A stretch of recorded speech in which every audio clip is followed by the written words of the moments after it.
sapalain terbiang siataan fil ron fil non semutu nena inung tarne nung duit nung tiang sonin lomin kan suapea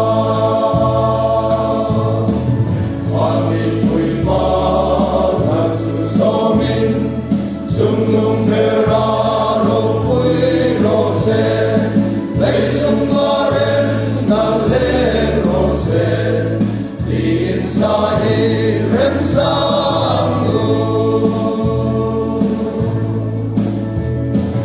Alherota ain beram pute, unrong pui ne in Bethlehem, alkun ngomong.